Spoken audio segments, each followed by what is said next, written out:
आदाब, ये है समय न्यूज नेटवर्क और आप देख रहे हैं आलमी समय। आज तकरार के नए एपिसोड में मेरे साथ कश्मीरी कद्दावर नेता, ऑल पार्टीज हुर्रियत कॉन्फ्रेंस के साबिक सदर और तहरीक हुर्रियत के बानी मौलाना अली शाह गिलानी मौजूद हैं। गिलानी साहब अपने बयानों की वजह से चर्चा में रहते हैं, अपना जो कश्मीर पर उनका मौक़िफ़ है उसकी वजह से हमेशा सुर्खियों में रहते हैं। आज हम उनसे जानने की कोशिश करेंगे कश्मीर का जो तनाज़ा है वो क्या है और अब तराज़े कश्मीर का क्या हाल है। गिलानी साहब, आपका खैर मक़दम है। बहुत बहुत शुक्रिया। सबसे पहले आपसे ये जानना चाहेंगे कि तनाज़े कश्मीर को लेकर के जिस तरह की बात आजकल आ रही है सुर्खियों में, उसमें कितनी सच्चाई है। ये माना जा रहा है कि हुर्रियत में जो इंतशार आया, हुर्रियत कॉन्फ्रेंस जो टूटी, उसमें भी कहीं ना कहीं जिम्मेदारी आपके ऊपर आयद की जा रही है और ये माना जा रहा है कि पूरे कश्मीर का जो मसला है उसको कहीं ना कहीं आपके अलग होने से एक धक्का लगा है। देखिए, सबसे पहले तो मैं आपकी इस्लाह करूंगा कि मैं आज भी कुल जमाती हुर्रियत कॉन्फ्रेंस का चेयरमैन हूँ। मीरवाइज साहब ग्रुप का अलग, उनका ग्रुप अलग है और हमारा ग्रुप। जाहिर सी बात है, दो धड़े हो गए हैं ऑल पार्टीज हुर्रियत कॉन्फ्रेंस के। एक के आप को लीड करते हैं, दूसरे को मीरवाइज उमर फारूक। मीरवाइज साहब कर रहे हैं। अब तीसरा ग्रुप भी बना है। अच्छा। शबीर साहब, शबीर शाह का। जी, आपसे जानना चाहेंगे गिलानी साहब कि जिस तरह से ऑल पार्टीज हुर्रियत कॉन्फ्रेंस टुकड़ों में बट रही है, उसके 3 धड़े हो गए हैं, उसकी क्या वजह है और क्या उसकी वजह से जो तहरीक चल रही है कश्मीर में उसको धक्का लगा है? हाँ, मैं आपसे कह रहा था कि जहाँ तक हुर्रियत के ग्रुप बन जाने का ताल्लुक है, वो कॉन्स्टिट्यूशन को सही माना में फॉलो नहीं किया गया। मैं आपको बता रहा था कि मैं रांची जेल में था और 2002 के जो इंतखाबात हुए, उन इंतखाबात में कुल जमाती हुर्रियत कॉन्फ्रेंस की एक इकाई पीपल्स कॉन्फ्रेंस, जिसके सरबरा मरहूम अब्दुल गनी लोन साहब थे, तो उन्होंने बिलवास्ता हंदवारा कॉन्स्टिट्यूंसी में हिस्सा लिया, इंतखाब लड़ा और उनके एक जो कैंडिडेट थे उनके गुलाम मोहद्दीन सूफी साहब, वो कामयाब भी हुए और बाद में वो मिनिस्टर भी रहे। तो श्रीनगर वापस आकर हमने कुल जमाती हुर्रियत कॉन्फ्रेंस की क़यादत से कहा कि आपको इनके खिलाफ तादीबी कार्रवाई करना चाहिए थी, इसलिए कि उन्होंने कॉन्स्टिट्यूशन की खिलाफ वर्जी की है। लेकिन उन्होंने मोहतरम प्रोफेसर साहब और मोहतरम यासीन साहब एक बार मेरे पास आए वहाँ हैदरपुरा में। उन्होंने कहा कि हम कार्रवाई करने जा रहे थे, लेकिन हमको कहीं से फोन आ गया कि इनके खिलाफ कोई तादीबी कार्रवाई ना की। कहाँ से फोन आया? ये उन्हें नहीं बताया कि कहाँ से फोन आया। आपने जानने की कोशिश की कि फोन कहाँ से आया? मुझे मालूम ही था कहाँ से। आप बताएं ना, कैमरे बताएं कि फोन कहाँ से आया? आपको क्या बताएंगे, जब उन्होंने नहीं बताया तो मैं क्या बताऊं? लोग जानना चाहते हैं ना कि ये इतना बड़ा तनाजा हुआ, उसके बाद हुर्रियत टूट गई और वो फोन कॉल किसका था, किसने किया और किसने पावरफुल आदमी का था? ये हमारी जिम्मेदारी नहीं है, ये आपकी जिम्मेदारी है कि आप मालूम करें। उन्होंने हमें नहीं बताया, सिर्फ इतना बताया कि भाई फोन आया, तो हमने कोई कार्रवाई नहीं की। तो इसके बाद हमने कहा कि जब तक आप तादीबी कार्रवाई नहीं करेंगे पीसी के खिलाफ, तो हम हुर्रियत कॉन्फ्रेंस ज्वाइन नहीं करेंगे। और उसके बाद क्या हुआ कि जितनी भी इकाइयां थीं कुल जमाती हुर्रियत कॉन्फ्रेंस की, उन्होंने भी मुतालबा किया कि भाई इनके खिलाफ तादीबी कार्रवाई की जाए। जनरल काउंसिल के जो वो इकाइयां थी, लेकिन उस वक्त जो क़यादत थी उन्होंने उनका मानना भी तस्लीम नहीं किया, उनका मुतालबा भी तस्लीम नहीं किया। नतीजा ये हुआ कि वो सारे हमारे पास आ गए। उन्होंने कहा कि हम वहां से अलग होकर आ गए हैं, आप हमारी क़यादत करें।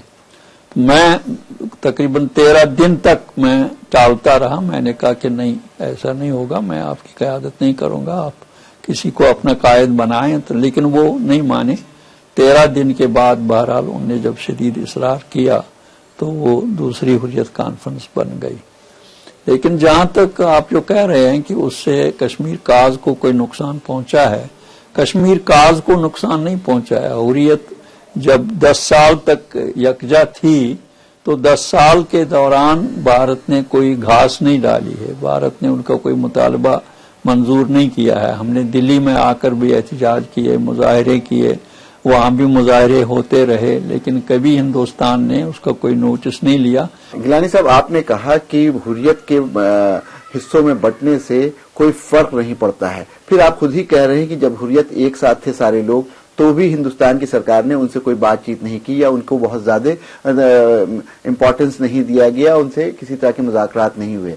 चलिए, अगर ये बात ही मान लें तो जब एक जगह थे तब आप लोगों की कोई नहीं सुन रहा था, आज आप अलग अलग खेमों में बट गए हैं, तो जाहिर सी बात है कि जो ताकत है या जिससे आपकी लड़ाई है, जो भी आप समझते हैं, वो और आपकी बात नहीं सुनेंगी। नहीं, हिंदुस्तान चाहे आप सारे ये जो आजादी पसंद लीडर हैं सारे एक ही प्लेटफार्म पर जमा हो जाएं, हमारा तजुर्बा ये है कि वो हिंदुस्तान कोई नोटिस नहीं ले रहा है। अब हुर्रियत कॉन्फ्रेंस को आप एक तरफ रख लीजिए, हुर्रियत कॉन्फ्रेंस के अलावा जो लाखों की तादाद में लोग सड़कों पर आ रहे हैं, 2008 में सड़कों पर आ गए और 2009 में भी जब हमने ऐलान किया कि भाई फौज का इनखला होना चाहिए, और फिर 2010 में जहां 128 लोग जो जिनमें टीन एजेंट्स थे, जवान थे, उनको शहीद किया गया।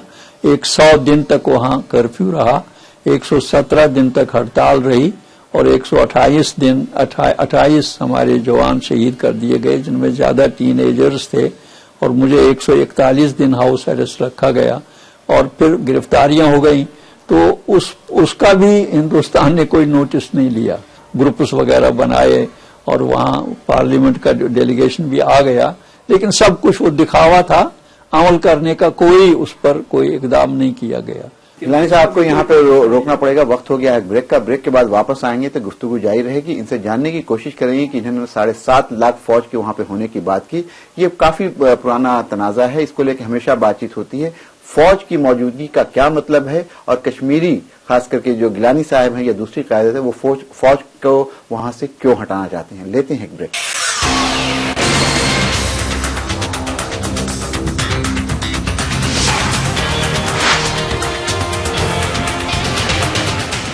MDH आंवला प्राश, हर मौसम में जो भी खाए मेरी तरह जवान बन जाए। MDH आंवला प्राश, जो भी खाए हो जाए इसका दीवाना। गठिया या जोड़ों का दर्द या मोच कहीं आ जाए, सारे दर्द की एक दवा है, क्यों ना आजमाए ऑर्थोविट लगाए। ऑर्थोविट तेल और कैप्सूल में उपलब्ध। मुबारक हो मुन्ने खां साहब, आपके गांव के तरक्याती कामों को देखकर यकीन नहीं होता कि ये सब इतने कम वक्त में हुआ। सही कह रहे हैं सर, हमें खुद कहाँ यकीन होता है। तो भाई आज हम सबको ये बताइए कि ये करामत कैसे हुई। अभी 3 साल पहले तक हमारे गांव में तरक्की के ज्यादा जराए नहीं थे और हमारी कौम के लोग हर तरफ से पिछड़े हुए थे, लेकिन हम लोगों के आगे बढ़ने के जज्बे और वजारत बराए अकलियती उमूर के कसीर तरक्कियाती मंसूबों यानी MSDP स्कीम ने नामुमकिन को मुमकिन कर दिखाया। इन मंसूबों के तहत हमारे गांव में रोजगार के बहुत मौकों के साथ बच्चों की तालीम, लोगों की सेहत, पूरे गांव में साफ सफाई, पक्के मकान और पीने के पानी को बेहतर बनाने के लिए कई मंसूबे चलाए गए और हमारी जरूरतों के हिसाब से तरक्की का काम किया गया। बस फिर क्या था, देखते ही देखते हमारे इलाके की दुनिया ही बदल गई। तभी तो कम वक्त में बेहतर तरक्की करने का इनाम पाने के हकदार बने। आप बनेंगे तो बनेगा हिंदुस्तान।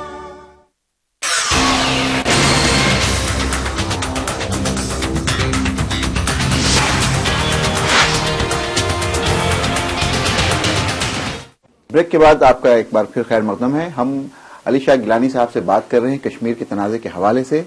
ये बता रहे थे कि वहां पे हिंदुस्तान की जो सरकार है वो जाहिर सी बात है कि सुनना नहीं चाहती है, कश्मीर मसले के ऊपर बात नहीं करना चाहती है, इसलिए ये मसला फंसा हुआ है और वो चाहती है सरकार की वहां पे ताकत के बलबूते पे वहां पे रहा जाए। लेकिन गिलानी साहब, आपसे मेरा सवाल ये है कि आपको ये क्यों लगता है कि हिंदुस्तान की फौज वहां पे काबिज है या हिंदुस्तान वहां पे काबिज है? जम्मू और कश्मीर में जो मसले हैं वो आइन के अंदर रह के भी उसको हल किया जा सकता है। आप आजादी की बात कीजिएगा, मेरा सवाल सुन लें, आप आजादी की बात कर रहे हैं, क्या आज के हिंदुस्तान में और आज की दुनिया में ये मुमकिन होता दिखता है आप? मैं आपसे अर्ज कर रहा हूं कि हिंदुस्तान तकसीम हुआ है 2 कौमी नजरिए की बुनियाद पे, اور 25 جولائی 1947 کو اس وقت جو لارڈ ماؤنٹ بیٹن جو دین گورنر جنرل آف ہندوستان کے متحدہ ہندوستان کے، انہوں نے 25 جولائی 47 کو گائیڈ لائن فراہم کی کہ جو 600 کے قریب اسٹیٹس تھیں، رجواڑے تھے جو ڈائریکٹلی برٹش کنٹرول میں نہیں تھے، بالواسطہ تھے، ان کو گائیڈ لائن دی گئی کہ بھئی آپ ہندوستان کا حصہ بن سکتے ہیں یا پاکستان کا حصہ بن سکتے ہیں یا انڈیپینڈنٹ رہ سکتے ہیں، لیکن آپ کو 3 چیزوں کا خیال رکھنا ہوگا۔ ایک یہ کہ تمہاری سرحدیں کس ملک کے ساتھ ملتی ہیں، اور پھر یہ تمہاری پاپولیشن میں میجارٹی ہندوؤں کی ہے یا مسلمانوں کی ہے، اور پھر تیسرا پوائنٹ یہ کہ آپ کے لوگوں کا کلچر اور ریلیجس ایفیلیشن کس ملک کے ساتھ ہے۔ یہ 3 بنیادیں تھیں۔ حیدرآباد نے انڈیپینڈنٹ رہنے کا اعلان کیا تو بھارت نے وہاں پولیس ایکشن کر کے وہاں اس کو آندھرا کا حصہ بنایا۔ اس وقت بھارت نے یہ دلیل دی کہ آپ کی سرحدیں جو ہے وہ 4 طرف سے بھارت سے ملتی ہیں، لینڈ لاک تھا، پورے طور سے سینٹر میں تھا، انڈیپینڈنٹ آپ نہیں رہ سکتے۔ بالکل۔ اور جوناگڑھ نے پاکستان کے ساتھ الحاق کیا، ان کی سرحدیں ملتی تھیں پاکستان کے ساتھ، لیکن وہاں بہانہ بنایا گیا کہ یہاں ہندو پاپولیشن ہے، میجارٹی ہے، اب پاکستان کا حصہ نہیں بن سکتے تھے۔ جو پالیسی بھارت نے حیدرآباد اور جوناگڑھ کے لیے اختیار کی، اگر وہی پالیسی انہوں نے جموں کشمیر میں اختیار کی ہوتی اور دیانتداری سے دیکھا ہوتا کہ جموں کشمیر کی سرحدیں 750 میل پاکستان کے ساتھ ملتی ہیں، 47 میں وہاں 85% مسلمانوں کی آبادی تھی، اور تہذیبی اور تمدنی رشتہ جو ہے اسی حصے کے ساتھ ہے جو پاکستان بنا ہے، لیکن انہوں نے 27 اکتوبر کو فوج بھیج کر وہاں قبضہ کیا، اور آنجانی پنڈت نہرو نے لال چوک میں ان پریزنس آف شیخ محمد عبداللہ وعدہ کیا ہے کہ ہم اپنی فوجیں ہٹائیں گے اور آپ کو اپنے مستقبل کے فیصلہ کرنے کا موقع دیں گے، یہ ریکارڈ میں ہے۔ اور 1952 میں آنجانی پنڈت نہرو نے خود پارلیمنٹ، ہندوستان کی پارلیمنٹ میں بتایا کہ ہم نے جموں کشمیر کے لوگوں کے ساتھ جو وعدہ کیا ہے ہم وہ وعدہ پورا کریں گے۔ وہ وعدہ انہی کے ساتھ نہیں ہے، پاکستان کے لوگوں کے ساتھ بھی ہے، دنیا کے لوگوں کے ساتھ بھی ہمارا وعدہ ہے، اور ہم یہ وعدہ پورا کریں گے۔ اور انہوں نے یہ بھی کہا ہے کہ میں فورسڈ یونٹی کا قائل نہیں ہوں، میں فورسڈ میرجز کا قائل نہیں ہوں، یہ ان کا وعدہ ہے 7 اگست 1952 کو پارلیمنٹ میں۔ اور پھر جنوری 48 میں ہندوستان تھا جو یہ قضیہ لے کر اقوام متحدہ میں لے گیا، اور وہاں کل ملا کر 18 قراردادیں پاس ہو چکی ہیں جن میں تسلیم کیا گیا ہے کہ جموں کشمیر متنازع خطہ ہے اور وہاں کے لوگوں کو اقوام متحدہ کی قراردادوں کے مطابق اپنا مستقبل کا فیصلہ کرنے کا موقع دیا جانا چاہیے۔ یہ ساری 18 قراردادیں ہندوستان نے اس پر دستخط کیے ہیں، ان کو تسلیم کیا ہے، پاکستان نے بھی تسلیم کیا ہے، عالمی برادری اس کی گواہ ہے۔ ہندوستان پر یہ اخلاقی اور قانونی اور جمہوری ذمہ داری ہے۔ آج کی جو حقیقت ہے، آج کا جو پس منظر ہے، آج کی جو موجودہ صورتحال ہے، کہیں نہ کہیں کشمیر میں نوجوان طبقہ، کچھ کشمیری اس سوچ کے بھی ہیں کہ نہیں ہم کو ہندوستان کے ساتھ رہنا، آپ اس کو انکار نہیں کر سکتے ہیں۔ ہو سکتا ہے بڑی تعداد میں لوگ آپ کی بات کی حمایت کریں، لیکن ایک ایسی بھی سوچ وہاں پہ ہے۔ کچھ لوگوں کا خیال ہے کہ پاکستان کے ساتھ ملنا چاہیے، کچھ لوگ آزادی کی بات کرتے ہیں۔ میرا جو کہنے کا مطلب ہے کہ ابھی وہاں پہ ایک رائے نہیں ہے اس پہ کہ ان کو ہندوستان کے ساتھ رہنا ہے، پاکستان کے ساتھ رہنا ہے یا آزادی چاہیے۔ ابھی فی الوقت صورتحال یہ ہے کہ ہندوستان کا حصہ ہے۔ آپ جو کہتے ہیں کہ بھائی کچھ لوگ ادھر جا رہے ہیں، کچھ لوگ ادھر جا رہے ہیں، کچھ لوگ ہندوستان کے ساتھ رہنا چاہتے ہیں، اسی لیے ہم کہتے ہیں کہ لوگوں سے پوچھا جائے، جو بھی میجارٹی کا فیصلہ ہوگا ہم تسلیم کریں گے۔ ہم نے بار بار کہا ہے جو میجورٹی کا فیصلہ ہوگا لیکن مجھے یہ بتائیے زمینی حقائق کو دیکھتے ہوئے کیا آپ کو لگتا ہے کہ جو چیز آپ کشمیر کے لیے سوچ رہے ہیں وہ ممکن ہے؟ ممکن کیوں نہیں ہے؟ دنیا میں ہندوستان جب یہاں انگریزوں کا اقتدار تھا پورے متحدہ ہندوستان میں، تو تصور بھی نہیں کیا جا سکتا تھا کہ بھائی برطانیہ ہندوستان کو چھوڑے گا، لیکن ہندوستان والوں نے جدوجہد کی اور برطانیہ نے ہندوستان کو چھوڑا 2 حصوں میں تقسیم کر کے۔ اسی طرح دنیا میں بہت سے ممالک ہیں جو جدوجہد آزادی میں، ابھی ایسٹ تیمور والوں نے کہا کہ ہمیں الگ کیا جائے انڈونیشیا سے۔ ایسٹ تیمور کیوں الگ ہوا؟ ظاہر سی بات ہے وہاں کی جو پاپولیشن ہے وہ کون ہے، کون لوگ ہیں؟ عیسائی لوگ ہیں، اس لیے عیسائی ملکوں نے ان کو سپورٹ کیا۔ آپ نے کہا 7.5 لاکھ فوج وہاں پہ ہے، اور ظاہر سی بات ہے کہ وہاں پہ فوج کو لے کر کے کافی احتجاج ہو رہا ہے اور لوگ اس سے خوش نہیں ہیں، یہ بالکل عام بات ہے۔ لیکن فوج کی موجودگی کی پہلی وجہ کیا ہے؟ दूसरी कि अभी चंद दिनों कबल ये बात आई, प्रशांत भूषण साहब ने कहा और भी एक दो लोगों ने ये कहा कि वहां पे फौज रहे या ना रहे इस बात के ऊपर नजरसानी होनी चाहिए। आपको क्या लगता है कि वक्त आ गया है कि हिंदुस्तान अपनी फौज वहां से वापस बुलाए? हिंदुस्तान को फौज वापस बुलानी चाहिए, ये उन पर जिम्मेदारी आयद होती है। उन पर वो आंजहानी गांधी जी के पैरोकार बताए जा रहे हैं और आंजहानी गांधी जी को वो अपना लीडर मानते हैं, लेकिन वो अहिंसा के अलंबरदार थे। और फिर हिंदुस्तान की अपनी तारीख ये है कि उनके जो बुजुर्ग गुजरे हैं, अवतार गुजरे हैं, वो बहुत सच्चाई पर कायम थे। उनने अपने मजहब के ऊपर सच्चाई के उसूल पर काम कर रहे थे। इसलिए हिंदुस्तान को उनकी पैरवी करके जम्मू कश्मीर से फौज हटानी चाहिए और वहां के लोगों से पूछना चाहिए कि तुम्हारा मुस्तकबिल क्या है, तुम अपने मुस्तकबिल के। गिलानी साहब, यहाँ पे वक्त हो गया एक ब्रेक का। ब्रेक के बाद वापस आएंगे नाज़रीन, तो बात करेंगे क्या फौज हटा लेना ही मसले कश्मीर का हल है या मसले कश्मीर को हल करने के लिए दोनों तरफ से चाहे हिंदुस्तान हो और कश्मीर की क़यादत हो, उनको संजीदा पहल करने की जरूरत है। लेते हैं एक ब्रेक।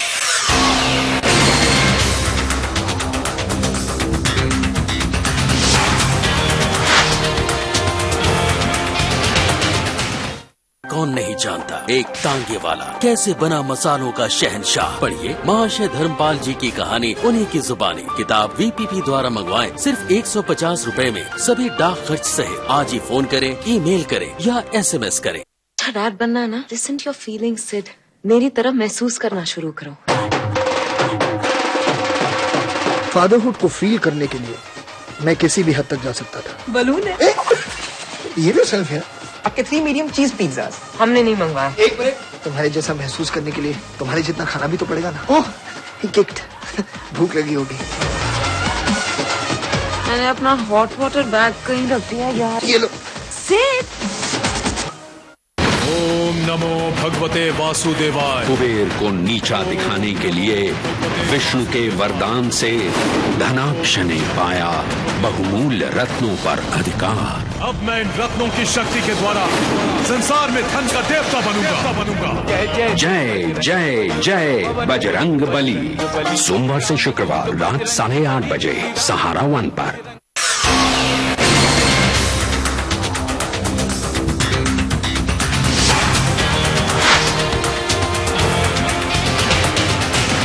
ब्रेक के बाद आपका एक बार फिर खैर मकदम है। अली शाह गिलानी साहब ये बता रहे हैं कि सबसे पहले हिंदुस्तान को चाहिए कि वहां से फौज को हटाए और उसके बाद आगे की बातचीत होगी। गिलानी साहब, आपसे जानना चाहेंगे क्या फौज का वहां से हटना ही मसले कश्मीर का हल है या वो एक पहला कदम होगा या उससे उस तरफ शुरुआत होगी?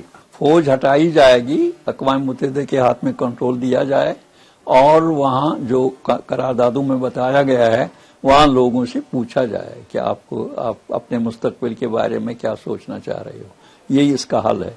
और मैंने आपसे कहा, मैंने इस अब तक भी बार बार कहा है कि जो भी मेजॉरिटी का फैसला होगा दैट विल प्रिवेल, वो तस्लीम किया जाएगा। अगर लोग हिंदुस्तान के साथ रहना ही पसंद करेंगे हम तस्लीम करेंगे, अगर लोग पाकिस्तान के साथ रहना। लेकिन एक चीज इसमें गिलानी साहब, ठीक है आपने जो बात कही, लेकिन फौज हटवाने की बात देखिए, जूनागढ़ की अगर हम बात करें या हैदराबाद की हम बात करें तो वो दोनों इलाके की सूरत हाल वो नहीं है जमीनी जो कश्मीर की है। कश्मीर के साथ पाकिस्तान की सरहद लगती है, कश्मीर के साथ चाइना की सियाचिन चीन का मामला है। वहां से हिंदुस्तान चाह करके भी फौजें नहीं हटा सकता है। 1982 के बाद जिस तरह की हालात वहां पे पैदा हुए हैं उसके बाद और मुमकिन नहीं है। तो क्या ये मुमकिन नहीं है कि फौज अपनी जगह पे रहे, उसकी अमल दखल उस तरह से नहीं हो कश्मीर की आम जिंदगी में और उसके बाद मुज़ाकरात होते रहे? देखिए, ये जो आप सवाल पूछ रहे हैं ना या कह रहे हैं जी, आपके सवाल की नौयत ये है कि आप हिंदुस्तान के फौजी कब्जे को सनद जवाज अता करते हैं। मैं कोई जवाब नहीं देता। बिल्कुल आप जो कह रहे हैं कि फौज वहां रहे, इसका मतलब ही ये है कि आप हिंदुस्तान की जो पॉलिसी है, भारत की जो पॉलिसी है जम्मू कश्मीर के बारे में, उस पॉलिसी की आप तायीद करते हैं। भारत का बाशिंदा होने के लिहाज से आपका बहरहाल आप ये लिहाज रखेंगे कि भारत की हुकूमत को आपसे नाराज न हो जाए। नहीं, नाराजगी की बात नहीं है, हम तो हिंदुस्तान का हिस्सा समझते हैं कश्मीर को। बीजेपी वाले नाराज न हो जाएं। नहीं, बीजेपी की बात नहीं, बहुत वजाहत के साथ हम ये समझते हैं हिंदुस्तान का शहरी होने के नाते कि कश्मीर हमारा हिस्सा है, ये हम मानते हैं। ये आप ना माने, ये हम मानते हैं। गलत है, आप एक गलत चीज का साथ दे रहे हैं। मैं आपसे कह रहा हूं हिंदुस्तान ने हमसे वादे किए हैं, हिंदुस्तान ने अक़वाम मुत्तहिदा की करारदादें पास की और फिर वादों को भी एक तरफ छोड़ दीजिए, जम्मू कश्मीर के अवाम ने अब तक 6 लाख जानों की कुर्बानियां दी हैं। बहुत अफसोस की बात है और कहीं ना कहीं हम लोग भी इस बात को मानते हैं, महसूस करते हैं कि कश्मीर में कहीं गलतियां हुई हैं। इससे तो कोई कहीं नहीं गलती, 66 साल में बराबर आपकी इस बात में आपका कत्लगारतगरी हुई है, इज्जतें किया जा लूटी गई सका हैं।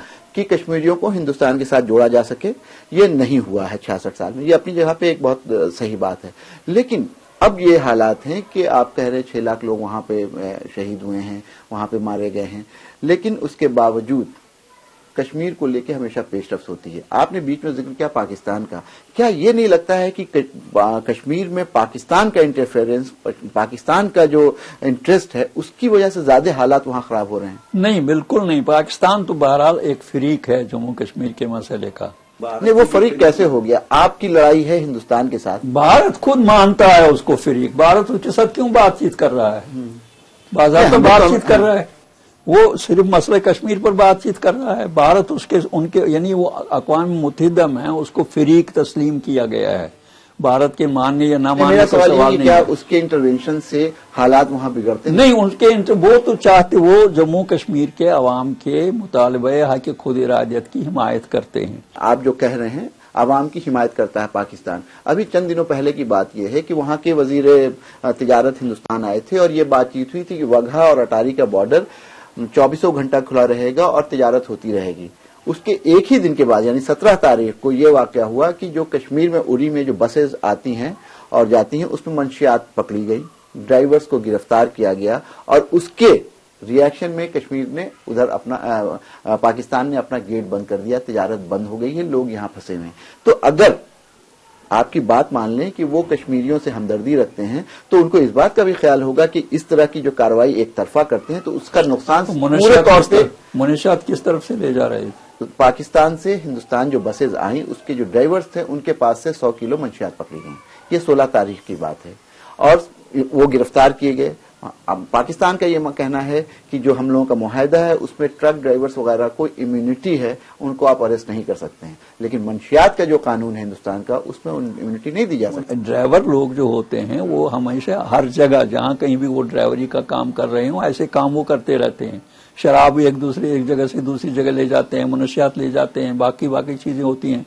लेकिन इस बुनियाद पर आप ये नहीं कह सकते कि भाई पाकिस्तान जो है वो जम्मू कश्मीर के मसले का फरीक नहीं है। वो फरीक है, तस्लीम शुदा फरीक है। वो बात तो दूसरी तरफ ले आते हैं। अभी नरेंद्र मोदी साहब जो भारतीय जनता पार्टी के प्राइम मिनिस्टर के कैंडिडेट हैं, उन्होंने आर्टिकल 370 पे एक बयान दिया था कि अगर कश्मीर के हक में ये बेहतर है तो उसके ऊपर बात हो सकती है। नरेंद्र मोदी का ये बयान कश्मीरी लोग किस नजर से देखते हैं? 370 की तो बात ही नहीं है। 370 दफा इसलिए हिंदुस्तान के एक आइन में रखी गई है कि भाई जम्मू कश्मीर मुतनाज़ मसला है, जब तक उसका अक़वाम मुत्तहिदा की करारदादों के मुताबिक उसका हल किया जाए उस वक्त तक दफा 370 के रिश्ते से या इस कानून की रूह से जम्मू कश्मीर पर हिंदुस्तान का कंट्रोल रहेगा।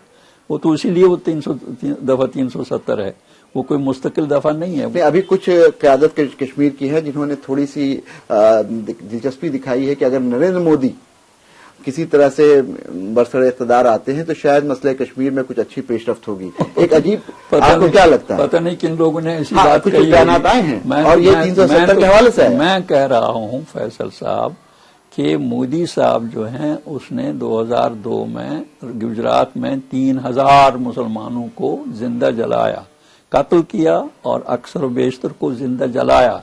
यहाँ तक कि जो पार्लियामेंट का रिटायर्ड वो जाफरी साहब थे उनको भी 19 अफराद के साथ उनको आग में ईंधन की तरह जलाया गया। उसी नरेंद्र मोदी को भारत का आप वजीर आजम देखना चाह रहे हैं, एक कातिल को जो बदतरीन किस्म का कातिल देखना चाह रहे हैं। उनको भारतीय जनता पार्टी ने प्रोजेक्ट आप जो उसकी हिमायत कर रहे हो ना, आप उसकी हिमायत कर रहे हो ना। बिल्कुल हिमायत नहीं कर रहे, मैंने आपसे सवाल किया है, मेरा उनसे कोई हमारा कोई हमें किसी के साथ कोई जाती जिद नहीं है, मैं आपको ये बताऊंगा। लेकिन इंसान का जो कैरेक्टर है वो देखा जाना चाहिए। اس کا جو ماضی ہے وہ دیکھا جانا چاہیے. اور جموں کشمیر میں جو بھارت کی فوجیں زیادتیاں کر رہی ہیں، وہاں قتل و غارتگری کا بازار گرم کر رہے ہیں، عزتیں لوٹ رہے ہیں، عصمتیں لوٹ رہے ہیں. ابھی آپ نے سنا ہوگا کہ یہ جو پتھری بل کا کیس تھا، سب سے پہلے 20 مارچ 2000 کو جب اس وقت یہاں امریکہ کے صدر مسٹر بل کلنٹن دلی میں تھے، ڈنر پارٹی میں تھے، اسی ڈنر پارٹی میں ان کو بتایا گیا کہ چھٹی سنگھ پورہ میں 35 سکھ مارے گئے. اور ہندوستان کی حکومت کا مطلب یہ تھا کہ ان کو ملیٹنٹ جو وہاں ہیں، مجاہدین جو جن کو کہا جاتا ہے، وہ انہوں کے ہاتھوں سکھ مارے گئے ہیں. یہ ان کا مقصد تھا. یہ اس طرح انہوں نے اس کیس کو پیش کیا. لیکن جب تحقیقات ہوئی تو تحقیقات کے بعد پتہ چلا کہ جو لوگ بھارت کے فوج کے سائے میں پڑ رہے ہیں، جیسے اخوانی لوگ تھے، ان کے ہاتھوں سے ان 35 سکھوں کو مارا گیا. اور پھر 5 لوگوں کو گرفتار کیا گیا. بھارت کی فوجوں نے دعویٰ کیا کہ یہ لوگ فارینرز تھے اور یہی 35 سکھوں کے قتل کرنے میں ملوث ہیں. لیکن جب لوگوں نے احتجاج کیا، ان کی آنکھوں کے سامنے سب کچھ ہو رہا تھا، انہوں نے کہا یہ تو سویلین لوگ تھے، یہ تو ہمارے لڑکے تھے، ہمارے ہمسائے تھے، جانے پہچانے لوگ تھے، یہ فارینرز کہاں تھے، یہ سکھوں کے مارنے میں کیسے ملوث تھے. احتجاج ہوا. احتجاج پر بھی گولیاں چلیں اور 8 لوگ وہاں احتجاج میں بھی مارے گئے. کل ملا کر 48 لوگ مارے بھارت کی فوجوں نے، صرف یہ دکھانے کے لیے کہ بل کلنٹن کو کہا جائے کہ یہاں کمیونل ایلیمنٹس ہیں. وہ کافی لمبا کیس چلا، لیکن اس میں بھی کوئی کارروائی ابھی تک نہیں ہوئی. وہی کارروائی کیا، آج وہ کیس ہی ختم کر دیا گیا، بند کر لیا گیا ہے. یہ رویہ ہے ہندوستان کی پالیسی، ہندوستان کی فوج کا، کہ قتل و غارتگری کرتے ہیں اور پھر طویل کیس کے بعد بھی دفتر بند کرتے ہیں. بھائی کوئی کچھ نہیں ہے. یہی کونن پوش پارا میں کوئی 53 خواتین کی اجتماعی عصمت دری ہوئی ہے، لیکن کسی کو گرفتار نہیں کیا گیا ہے. بدرا پائین میں 10 سالہ لڑکی کی عصمت لوٹی گئی ماں کی نگاہوں کے سامنے، پھر ماں کی عصمت لوٹی گئی لڑکی کی نگاہوں کے سامنے. کوئی وہاں تحقیقات نہیں ہوئی ہے. شپین میں دو لڑکیوں کو قتل کیا گیا، نیلوفر اور آسیہ جان کو، اور پھر ان کو عصمت دری کے بعد ان کو قتل کیا گیا. اور پھر کہا گیا کہ یہ رمبی آرا میں ڈوب گئی تھی، کہ وہاں اتنا پانی نہیں تھا کہ وہ اس میں ڈوب جاتی. گرانی صاحب سے ایک آخری سوال جاننا چاہوں گا کہ آپ کشمیر کی قیادت ہندوستان کے ساتھ کس طرح کے رشتے دیکھتی ہیں؟ ہندوستان، دیکھیے جہاں تک ہندوستان کے لوگوں کا تعلق ہے، ہمیں ہندوستان کے لوگوں کے ساتھ کوئی دشمنی نہیں ہے. ہم جس اعتقاد اور جس دین کے ہم پیروکار ہیں، میں آپ کو بتاؤں گا الحمدللہ، اس دین میں سب سے زیادہ جو اہمیت دی گئی ہے وہ انسان کو دی گئی ہے. انسان کو کسی مذہب کی بنیاد پر نہیں، رنگ کی بنیاد پر نہیں، نسل کی بنیاد پر نہیں، زبان کی بنیاد پر نہیں، ہیوز اور ہیو ناٹس کی بنیاد پر نہیں. نو، ناٹ ایٹ آل.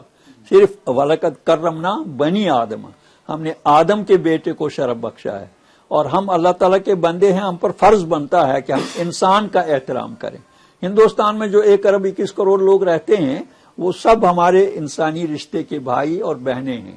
لیکن ہندوستان جو کچھ کشمیر میں کر رہا ہے اس پالیسی کے ساتھ ہمارا اختلاف ہے. ایک سوال آپ سے چلتے چلتے کہ اگر آپ کی بات مان لی جائے اور کشمیر، کیا آپ ایک کشمیر کا تصور کر سکتے ہیں کہ ایک طرف اس کے پاکستان ہے، دوسری طرف چائنا ہے، تیسری طرف ہندوستان ہے، اس کشمیر کی اکنامی، اس کی ڈیفنس، اس کی دوسری چیزوں کا کون خیال رکھے گا؟ کیا یہ ممکن آپ کو دکھتا ہے کہ ایک طرف پاکستان، دوسری طرف چائنا، تیسری طرف ہندوستان، ان 3 بڑی طاقتوں کے بیچ میں ایک اسٹیٹ جس کے پاس اپنی معاش کے لیے کوئی ایسا ذریعہ نہیں ہے، وہ سسٹین کر سکتا ہے؟ میں آپ کو بتاؤں گا کہ جموں کشمیر میں جو ہمارے ریسورسز ہیں وہ ریسورسز اتنے ہیں کہ ہم ہندوستان کو بھی پاور سپلائی کر سکتے ہیں.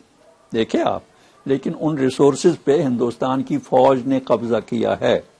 میں آپ کو بتاؤں گا کہ ہمارے پاس اتنی بجلی ہوگی اگر یہ ریسورسز ہمارے اپنے قبضے میں ہوں تو ہم انشاءاللہ آپ کو ہندوستان کو بجلی سپلائی کریں گے، اور ہم ایک دانہ بھی ہندوستان سے نہیں مانگیں گے. ایک دانہ، میں آپ کو گارنٹی دیتا ہوں. آپ کو یہاں پہ روکنا پڑے گا گیلانی صاحب، اس لیے کہ وقت ختم ہو گیا ہے. ناظرین، ابھی آپ دیکھ رہے تھے گرما گرم بات چیت علی شاہ گیلانی صاحب سے. ان کا اپنا ماننا یہ ہے کہ کشمیر مسئلے کا جو حل ہے وہ صرف پلیبیسائٹ پہ ہی منحصر ہے کہ लोगों को, कश्मीरियों को अपनी राय बताने का मौका दिया जाए। हालांकि ये भी कहा जाता है और ये दिखता भी है कि कश्मीर में ऐसी भी जमातें हैं जो कश्मीर की आज़ादी के खिलाफ हैं, कुछ ऐसी भी जमात हैं जो कश्मीर के मसले का आइन के तहत हल चाहती हैं। लेकिन यहाँ पे अली शाह जिलानी साहब जो हैं वो अपने मौक़िफ़ पे कायम हैं और ये बता रहे हैं कि कश्मीर में जो हिंदुस्तान है वो वहाँ पे ज़्यादतियाँ कर रहा है और कश्मीर मसले का हल सिर्फ और सिर्फ एक चीज़ पे मुनहसर है कि उन लोगों को, कश्मीरियों को राय का हक दिया जाए और उनको ये हक दिया जाए कि वो डिसाइड करें कि वो किसके साथ रहना चाहते हैं, किसके साथ नहीं रहना चाहते हैं। नाजरीन, आज तकरार में बस इतना। अगले हफ्ते फिर किसी नई शख्सियत के साथ मुलाकात होगी। मुझे इजाजत दें। आदाब।